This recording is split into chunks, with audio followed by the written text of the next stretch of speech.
पूरे देश को इंतजार है 1 फरवरी का। जी हाँ, वित्त मंत्री निर्मला सीतारमण पेश करेगी अपना इस साल का बजट। लेकिन इस साल का बजट कुछ खास है। खास इस लिहाज से नहीं कि चुनाव के पहले ये आखिरी बजट होगा, लेकिन खास इस लिहाज से भी है, ये तो है ही, और इस लिहाज से ये पॉपुलिस्ट या फिर पॉलिटिकल बजट होगा या फिर ग्रोथ और रिफॉर्म्स को आगे बढ़ाने वाला बजट, इस पर तो हम करेंगे चर्चा। लेकिन ये इंटरिम बजट भी होगा और इसमें कुछ प्रावधान ऐसे होंगे जो आप सोचते नहीं होंगे लेकिन हो सकते हैं, और कुछ जो आमतौर पर पूरे बजट में आपको देखने को मिलते हैं वो शायद ना देखने को मिले, लेकिन होगा इंटरेस्टिंग, होगा इंपॉर्टेंट, ये बात तय है। इसीलिए बाजार के जाने माने दिग्गजों के साथ हम कर रहे हैं हमारी एक खास चर्चा, बजट और बाजार।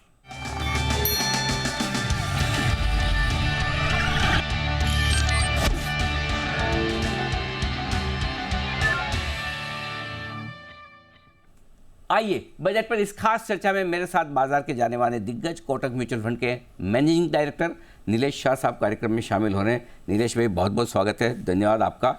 मुझे याद नहीं आता मतलब कितने बजट मैंने आपके साथ शो कर लिए सर। अब तो मतलब 2005-06 से लेके करीबन 20 साल हो गए। 20 साल हो गए अनिल भाई बजट की बातें करते करते। 20 साल हो गए, और 20 साल में 20 से ज़्यादा बजट हम बात कर चुके हैं, क्योंकि कुछ साल ऐसे भी निकले जहाँ 2 बजट भी देखने को मिले, और इस साल भी ऐसा ही है। तो जनरली ये बताइए कि 2 बजट जिस साल में होते हैं, एक इंटरिम और एक दूसरा चुनाव के बाद जब नई सरकार बनती है, तब पूरा का पूरा फुल फ्लेज बजट, आमतौर पर इनमें क्या खास बात होती है? इस साल क्या खास होगा? जब आखिरी ओवर होता है T20 का, तो आप धुआंधार बैटिंग करेंगे, राइट। फाइनेंस मिनिस्टर भी जब इलेक्शन के पहले का बजट होगा, वोट ऑन अकाउंट जिसे कहते हैं, जाहिर है कि वो अपनी सरकार की उपलब्धियों के लिए बात करेगी, अपना जो टारगेट वोटर बेस है उसके साथ कम्युनिकेट करेगी।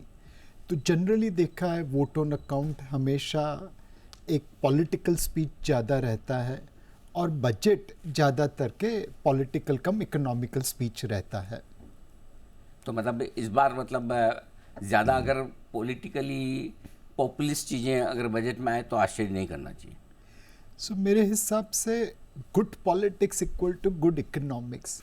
अच्छा, ये इंटरेस्टिंग चीज़ बताइए, ज़रा समझाइए। हाँ, मतलब जो आपके लिए पॉलिटिकली अच्छा है वो इकोनॉमिकली भी अच्छा हो सकता है। जैसे आपने एक बहुत बड़ा कदम उठाया लीकेजेस प्लग करने का। पहले 100 रुपये देते थे, 80-85 रुपया लीक हो जाता था, और 15-20% ही लोगों तक पहुंचते थे। करेक्ट। जनधन मोबाइल एंड आधार का कॉम्बिनेशन के जरिए आपने लीकेजेस प्लग कर दिए। तो इससे पॉलिटिकल फ़ायदा ये हुआ बिकॉज लोगों को आज वो पैसा आता हुआ दिख रहा है। इकोनॉमिकल फ़ायदा ये हुआ कि आपको कम पैसा खर्च करके बड़ा कवरेज मिला। तो जो चीज़ें पॉलिटिकली भी सही और इकोनॉमिकली भी सही हो, अगर वो चीज़ करे तो सोने पे सुहागा है। बहुत इंटरेस्टिंग बात की। नहीं तो जनरली आमतौर पर लोग सोचते हैं कि सब्सिडी का मतलब गलती, लेकिन सब्सिडी देने का तरीका अगर ये सुधार दे और सीधा जिसको वाकई में सब्सिडी मिलनी चाहिए वहीं तक पहुँचे, सीधी पहुँचे और पूरी पहुँचे, कमाल है। अच्छा, अब आते हैं बजट की कुछ खास बातों पर जिन पर नज़र रखनी है। चाहे इंटरिम बजट हो, लेकिन एक आंकड़ा जो बजट में सबसे इम्पोर्टेंट होता है, वित्तीय घाटे का, फिस्कल डेफिसिट का। अब तक तो पिछले 2-3 सालों से चल रहा है कि भाई चलो पैसा खर्च करो, इकोनॉमी को ट्रैक पर लाओ, और हम ही नहीं पूरी दुनिया ये कर रही है। इस बार क्या करेंगी वित्त मंत्री? मेरे हिसाब से इस बार हमारे पास टैक्स बुओयेंसी काफ़ी अच्छी है, टैक्स कलेक्शन काफ़ी स्ट्रॉन्ग है, एंड उसके साथ साथ डाइवेस्टमेंट रिसीट कम होगी। तो मेरे हिसाब से जो हमारी फिस्कल डेफिसिट का टारगेट है बजटेड में, वो हम अचीव कर पाएंगे। अगर हम चाहे तो उसे थोड़ा कम भी कर सकते हैं by speeding up divestment. But more importantly ये वोट ऑन अकाउंट में और आने वाले बजट में हमें एक रास्ता दिखाना पड़ेगा दुनिया को कि हम कैसे अपनी फिस्कल डेफिसिट नीचे लाएंगे। सेंट्रल और स्टेट फिस्कल डेफिसिट कंबाइंड करके आज भी हाई सिंगल डिजिट है, उसे 3-4 सालों के अंदर मिड सिंगल डिजिट पे लेके आना बहुत ज़रूरी है। तो यानी कि वित्तीय घाटे को धीमे धीमे नीचे लाएं। अगले 2 साल का अगर रोड मैप मिल जाए कि 4% के आसपास लाएंगे तो बाजार उससे खुश हो जाए, बाजार खुश रहे। लेकिन फिर सवाल तो ये कि अगर घाटा काबू में करना है तो फिर कैपेक्स क्योंकि पिछले बजट में मुझे याद है आपने कहा था बजट के तुरंत बाद, यानी भाई सबसे बढ़िया बात हुई कि इतना बड़ा खर्चा सरकार 10 लाख करोड़ से ज़्यादा करने जा रही है, इससे बढ़िया तो कुछ हो नहीं सकता। तो इस बार क्या? सो मेरे हिसाब से हमने जो प्रथा चालू की है कि हम अपने बच्चों पे जितना कर्जा लाद के जा रहे हैं फिस्कल डेफिसिट का, उतनी असेट उनके लिए छोड़ के जानी चाहिए। इस साल तकरीबन 11.5 लाख करोड़ का नेट बोरोइंग होगा और सरकार का कैपेक्स तकरीबन 10 लाख करोड़ के आसपास होगा। तो एटलीस्ट अनिल भाई हम अपने बच्चों की आंख में आंख डाल के बोल पाएंगे कि बेटा बेटी तुम्हारे लिए कर्जा छोड़ के जरूर जा रहे हैं, बट सामने असेट्स भी दे रहे हैं। ये जो हमारी प्रथा है उसे बदलना नहीं चाहिए, उसे और इम्प्रूव करना चाहिए। एंड इसीलिए सरकार को इंफ्रास्ट्रक्चर निवेश के ऊपर तो ध्यान देना ही पड़ेगा। हाँ, इंफ्रास्ट्रक्चर के तहत पहले आप रोड पे फोकस थे, फिर रोड और रेलवे हुआ, फिर रोड रेलवे और वाटर हुआ। आज उसके साथ साथ आपको थोड़ा पैसा हेल्थ और एजुकेशन इसके ऊपर भी लगाना पड़ेगा। हमारे IITs एंड IIMs में हम बहुत अच्छे किस्म के लोग एजुकेट कर रहे हैं, बट प्राइमरी एजुकेशन में आज ही हेडलाइन पढ़ी कि 25% लोग इंग्लिश का सेंटेंस नहीं पढ़ पाए या दूसरे स्टैंडर्ड की किताब नहीं रीड कर पाए ढंग से, तो उसे हमें सुधारना बहुत ज़रूरी है। ये बात सही है कि हेल्थ केयर और एजुकेशन ये दो और ऐसे सेक्टर हैं जहाँ पर सरकार का फोकस थोड़ा बढ़ाने की ज़रूरत है। वैसे भी एक चीज़ क्लियर है कि चुनाव के पहले का बजट है, तो ये दो सेक्टर वैसे भी लोगों को बड़ा आकर्षित करते हैं कि यहाँ पर खर्चा करो तो लोगों को लगता है हमारे लिए ही हो रहा है। yes. और सेम एक और जो बड़ा सरकार का वोट बैंक भी होता है, और वैसे वोट बैंक के अलावा जरूरत भी है देश की, वो है ग्रामीण अर्थव्यवस्था, रूरल इकोनॉमी को बढ़ावा देने की। तो क्या कुछ इस बजट में उम्मीद रखी जाए जिससे कि सरकार कोशिश करेगी कि सिर्फ ग्रोथ शहरों से ना आए, गाँवों से भी आए? सो अनडाउटेबली जो कॉन्स्टिट्यूएंसी है वोटर्स के, उसमें women, rural, unemployed youth and farmer, ये चार बहुत ज़्यादा हिस्सा रखते हैं। एंड जाहिर है कि सरकार इन चारों के ऊपर फोकस करेगी। रूरल इंडिया में अगर हम देखें तो तकरीबन 50% इकोनॉमी एग्रीकल्चर से रिलेटेड है और 50% नॉन एग्रीकल्चर से रिलेटेड है। एग्रीकल्चर में हम कैसे वैल्यू एडिशन में चले जाएं? आप हिमाचल प्रदेश से सफरजन लाके यहाँ पे बेचेंगे, रास्ते में सफरजन बिगड़ जाते हैं, कंज्यूमर को सफरजन महंगे मिलते हैं और फार्मर को कोई पैसा नहीं बनता। बट उसी एप्पल का मैं एप्पल जूस बना के बेचूँ तो वेस्टेज कम होगी, रियलाइजेशन ज़्यादा होगा। तो कैसे हम एग्रीकल्चर में वैल्यू ऐड करते रहे, कैसे एग्रीकल्चर से एग्रो प्रोसेसिंग पे पहुँचते रहे, वो बहुत बड़ा महत्व रखेगी। एंड मुझे लगता है कि इस बजट में हमें उस चीज़ पे निवेश करना चाहिए ताकि एग्रीकल्चर इकोनॉमी में वैल्यू एड दिखने लगे, रूरल इकोनॉमी में वैल्यू एड दिखने लगे और वहाँ पे प्रॉस्पेरिटी आ जाए। और मिडिल क्लास के साथ थोड़ी अपर क्लास भी जो हाईएस्ट टैक्स स्लैब में 39% टैक्स दे रहे हैं, उनको पहले से ज़्यादा टैक्स चुभता है। पहले पिछले साल सरचार्ज वगैरह के साथ 42% जाता था, कम हुआ 39%, लेकिन फिर भी लगता है कि अच्छा कंपनियों को 25%, हमको 39%, तो कुछ रिलीफ मिलेगी। सो मेरे हिसाब से टैक्स में ब्यूएंसी तो अच्छी है एंड हमें टैक्स ब्यूएंसी चालू रखनी पड़ेगी बिकॉज सामने इंफ्रास्ट्रक्चर में निवेश करना है। बट आज की तारीख में भी अनिल भाई देखे तो जो टैक्स का बर्डन है वो कुछ लोगों पे ज़्यादा है, जैसे सैलरीड क्लास हुआ, कुछ लोगों पे बहुत ही कम है, जैसे सेल्फ एम्प्लॉयड बिजनेसमैन्स हुए। तो हम किस तरह ये टैक्सेशन के लूप होल्स को प्लग करते जाए। पिछले साल हमने मार्केट लिंक डिबेंचर्स के लूप होल्स को प्लग किया।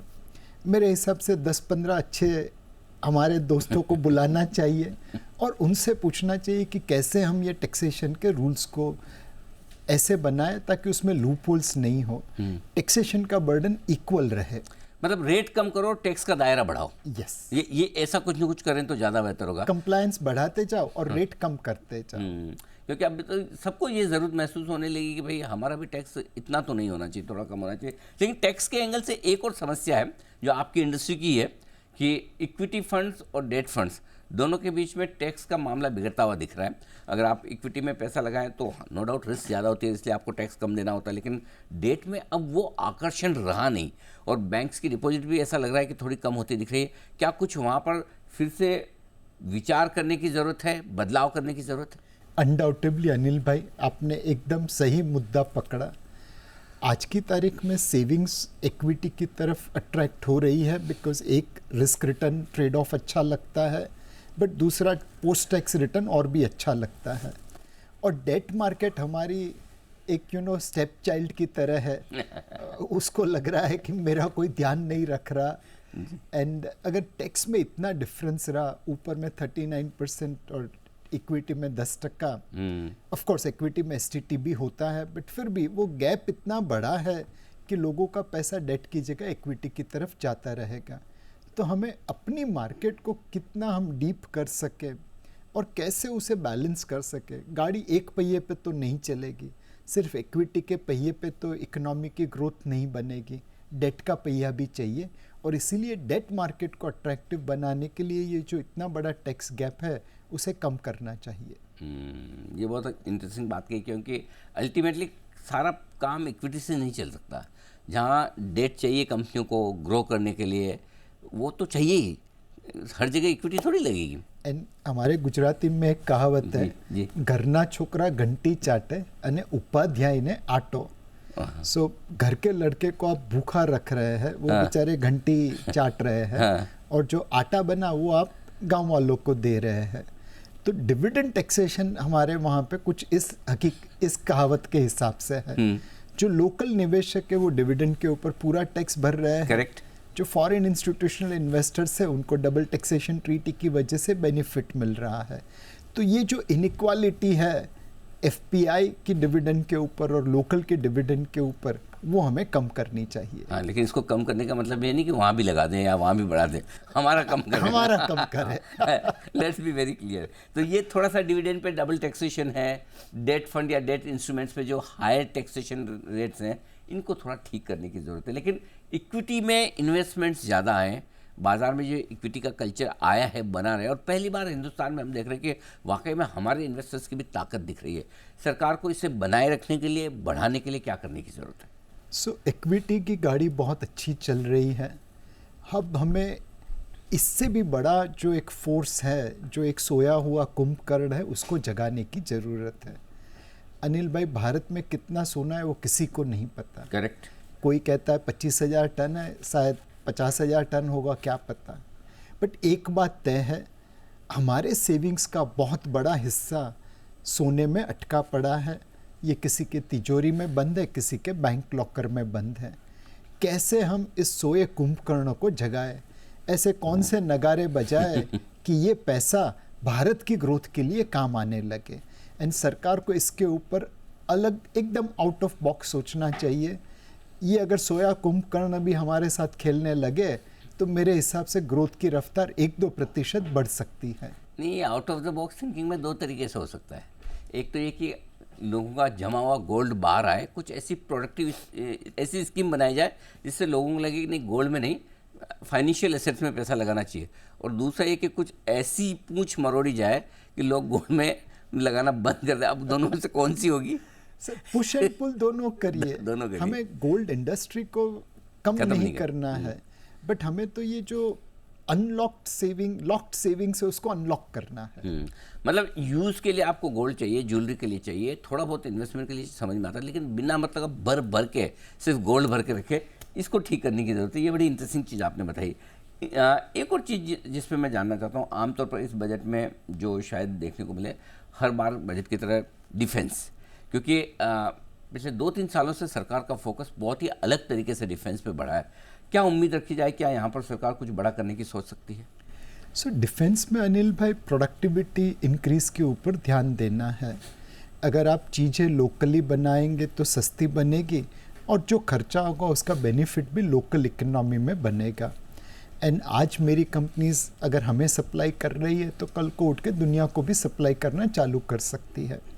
तो सरकार ने 2 चीज़ें अच्छी की। एक पूरा रिजर्वेशन कर दिया कि ये आइटम सिर्फ हम डोमेस्टिकली खरीदेंगे। दूसरा, उन्होंने पब्लिक प्राइवेट पार्टनरशिप कर दी, डीआरडीओ और प्राइवेट डिफेंस कंपनीज की पार्टनरशिप कर दी। इन दोनों चीज़ों की वजह से आज हम देख रहे हैं कि खर्चा बढ़ाए बगैर उसकी प्रोडक्टिविटी या एफिशिएंसी बढ़ रही है। इंपोर्ट करने की जगह पे हम लोकल खरीद रहे हैं, एक्सपोर्ट्स मार्केट तय कर रही है। एंड आज की तारीख में गर्व की बात है कि हमारे ब्रह्मोस मिसाइल्स है या एक्सप्लोजिव्स है वो एक्सपोर्ट हो रहे हैं, दुनिया में जा रहे हैं। बिल्कुल, तो डिफेंस पर काफ़ी कुछ काम हो सकता है, बजट में उम्मीद भी कर सकते हैं। रिफॉर्म्स के लिहाज से वैसे इंटरिम बजट है, लेकिन क्या उम्मीद करें कि सरकार कुछ रिफॉर्म्स को लेकर ऐलान कर सकती है, और यदि हाँ तो, या फिर यूँ बताएं कि कहाँ करने की ज़रूरत है? जो सबसे बड़ा रिफॉर्म अब मतलब प्रायोरिटी पे लाने जैसा है वो health care and education sector है। ये दोनों सेक्टर के अंदर हम कैसे डिफेंस जैसा काम कर पाए कि खर्चा नहीं बढ़े बट प्रोडक्टिविटी और इफ़िशिएंसी बढ़ जाए। क्या एजुकेशन में डिजिटल एडॉप्शन करके हम उसकी कवरेज बढ़ा दें, क्वालिटी बढ़ा दें। हेल्थ केयर में कैसे हम डिजिटल टूल्स अपना के एक क्वालिटी ऑफ जो केयर है वो अर्बन और रूरल इंडिया के बीच में ब्रिज कर पाए। तो मुझे लगता है कि इस बार digitization in health care and education, इसके ऊपर फोकस करना चाहिए, इसके ऊपर रोड मैप बनाना चाहिए। और जैसे यूपीआई लॉन्च करके पेमेंट सिस्टम में भारत अग्रेसर बन गया, वैसे ही digital education and digital health care में हमें अपनी यूपीआई बना के दुनिया में आगे बढ़ना चाहिए। ये बहुत इंटरेस्टिंग बात की आपने, हेल्थ केयर और एजुकेशन, अगर इन दो में डिजिटलाइजेशन हो जाए तो कहना ही क्या बहुत बढ़िया होगा। लेकिन एक और स्पेस है जो भी दुनिया को बेहतर रखने के लिए ज़रूरी है, वो ये कि थोड़ा आसपास का माहौल क्लीन रहे, एनवायरनमेंट ग्रीन रहे। तो ग्रीन क्लीन एनर्जी और साथ ही कम इलेक्ट्रिक व्हीकल्स, क्या लगता है सरकार का फोकस बना रहेगा सर? बचपन में अनिल भाई हम लोग एसटी स्टैंड जाते थे तो बस के ऊपर पाटिया नहीं लगता था कहाँ जा रही है, हम लोग जाके अपना टुवाल या रुमाल रख देते थे। करेक्ट। रिन्यूएबल एनर्जी भी कुछ ऐसी स्पेस है, हमें हर जगह पे अपना पाँव रखना है। चाहे सोलर एनर्जी बढ़ेगी, न्यूक्लियर फ्यूजन या न्यूक्लियर फिजन चलेगी, ग्रीन हाइड्रोजन चलेगा, हमें नहीं पता। सरकार को हर चीज़ को एनकरेज करना चाहिए ताकि जो बस चले उसमें फिर हम बैठ पाए, बिकॉज अपना रुमाल वहाँ पे लगा होगा। अपने मतलब जगह पक्की कर लो, बस जगह पक्की कर लो। एक और चीज़ जहाँ जगह पक्की हुई है हिंदुस्तान की, और वो है मैन्युफैक्चरिंग के केस में पीएलआई स्कीम, आत्मनिर्भर भारत, वोकल फॉर लोकल, ये सारी चीज़ें जो हुई है, क्या कुछ और बड़ा करने की ज़रूरत है इस बजट में सरकार की तरफ से? अब हमने जो पीएलआई स्कीम लॉन्च की है अनिल भाई, उसका इम्प्लीमेंटेशन ग्राउंड पे कैसा हो रहा है उसके ऊपर ध्यान देना पड़ेगा। और कहीं कहीं पे अगर थोड़े स्क्रू लूज हो गए हैं तो उसे टाइट करना पड़ेगा। ये हमारे लिए once in a lifetime opportunity है। 1980 में हम और चाइना एक दूसरे के आसपास थे, आज वो हमसे 6 गुने बड़े हो गए, बिकॉज मैन्युफैक्चरिंग की बस में वो बैठ गए, हम बस स्टैंड पे ही खड़े रहे। आज बस वापस आई है। तो विजन तो पीएलआई स्कीम का बहुत अच्छा है, उसका एग्जीक्यूशन उतना ही बढ़िया होना चाहिए। Mobile phones and electronic equipments में हम देख रहे हैं पीएलआई स्कीम बहुत अच्छा काम कर रही है। टेक्निकल फाइबर में पहले स्कीम उतनी अच्छी नहीं थी, बट तोड़ मरोड़ के हमने उसे अच्छा कर दिया है। ऑटोमोबाइल, ऑटो कंपोनेंट, इसमें जो पीएलआई स्कीम है उसको हमें और थोड़ा टाइट करने की ज़रूरत है। जैसे हमने इलेक्ट्रॉनिक्स और मोबाइल फ़ोन की पीएलआई स्कीम चलाई है, जैसे टॉयज़ की पीएलआई स्कीम चलाई है, वही बेंचमार्क, वही इफ़िशिएंसी बाकी सारी पीएलआई स्कीम में लाने की ज़रूरत है। इंटरेस्टिंग। नीरज भाई, एक सवाल आपसे, जिसे आप एक तरह से आप सेकंड लास्ट मान सकते हैं, लास्ट तो नहीं, क्या कुछ इस बजट में आपको दिखे तो आप कहेंगे कि ये बजट अच्छा है, और क्या कुछ ऐसा हो जाए जो आपको कहेंगे कि ख़राब बजट है? अगर हमने फिस्कल प्रूडेंस का पाथ छोड़ दिया तो मेरे हिसाब से वो अच्छा बजट नहीं होगा। आज हमारे पास मतलब रन्स स्कोर पे लगे हुए हैं, विकेटें भी हाथ में है, मैच जीतने के अपने पूरे अच्छे चांसेस हैं। तो इस वक्त ऐसा कोई कदम, ऐसा कोई शॉट नहीं खेलना चाहिए कि विकेट फोकट में चली जाए। एवरेज बढ़ाओ, विकेट कम रखो, नेट रन रेट ऊपर रखो। और इस बजट में अगर हम इंडिया की प्रोडक्टिविटी एनहांस कर सके, चाहे सोने को जमीन में से, तिजोरी में से निकाल के इकोनॉमी में लेके आए, चाहे डिफेंस में कम खर्चा करके ज़्यादा लागत ले पाए, चाहे एजुकेशन या हेल्थ केयर में हम यूपीआई जैसी ऐसी कोई डिजिटल प्रॉपर्टी बना ले जो दुनिया में अग्रसर हो जाए, ऐसा कोई शॉट मारे कि लोग वाह वाह करे कि क्या शॉट मारा है। बिल्कुल, कुछ तो ऐसा काम हो जिससे कि ball out of the park जाए। आखिरी सवाल नीलेश भाई, काफ़ी लोग बाजार में पैसा लगा कर बैठे हैं, आपके फंड के इन्वेस्टर हैं, पूरी म्यूचुअल फंड इंडस्ट्री में डायरेक्ट पैसा लगाने खुश हैं। लाइफ हाइपर मार्केट, और वाकई में एक साल में तो जिस तरह का काम हुआ है मार्केट में, तो क्या कहना। तो उन्हें ये भी लगता है कि बजट के पहले मार्केट हाई पर है, थोड़ा प्रॉफिट बुक कर लें क्या, निकल जाएं क्या, वापस देखेंगे। और दूसरी तरफ वो लोग हैं जिन्होंने पैसा या तो पूरा लगाया नहीं या लगाना बाकी है, इंतज़ार कर रहे हैं मौके का कि बजट निकल जाए तब लें, बजट के पहले लें, बाद में लें। तो दोनों तरह के इन्वेस्टर्स, जो इन्वेस्ट करके बैठे हैं, बुक करना चाहते हैं, और जो अब लगाना चाहते हैं, उनके लिए क्या राय है? अनिल भाई, अपने एसेट एलोकेशन धर्म का पालन करिए। आपकी ज़रूरत से ज़्यादा लगा है तो थोड़ा प्रॉफिट बुक करने में गलत नहीं है, और आपकी ज़रूरत से कम लगा है तो इस लेवल पे भी निवेश करने में कोई हर्जा नहीं है। सिर्फ एक चीज़ का ध्यान रखना, क्वालिटी में इन्वेस्ट करिए, मोमेंटम में नहीं। निवेश करिए, ट्रेडिंग नहीं। एंड थोड़ा मतलब लंबी अवधि रखिए। ये मार्केट एक साल के अवधि से निवेश करने जैसा नहीं है, 3 से 5 साल का व्यू लेना जरूरी है। नहीं रखेंगे तो मार्केट अपने आप लंबी अवधि का निवेश तो मार्केट आपको लंबा कर देगा। लेकिन पैसा दोनों में बनेगा, इक्विटी में भी और डेट में भी। पैसा दोनों में बनेगा, इक्विटी और डेट में भी। चलिए, तो ये राय नीलेश भाई की तरफ से कि पैसा लगाने का भी वक्त है, और पैसा अगर आपने अच्छा कमाया थोड़ा बुक करना चाहें तो भी हर्ज नहीं, लेकिन 1 से 3 साल के व्यू के साथ अगर आप इस बाजार में उतरना चाहते हैं तो अब भी मौके हैं, और इस बजट में भी बहुत कुछ ऐसा होगा जो आपके काम का होगा। नीलेश भाई, बहुत बहुत धन्यवाद, शुक्रिया आपका हमारा साथ देने के लिए, स्टूडियो में आने के लिए। इस खास शो में इतना ही, बने रहिए हमारे साथ। नमस्कार।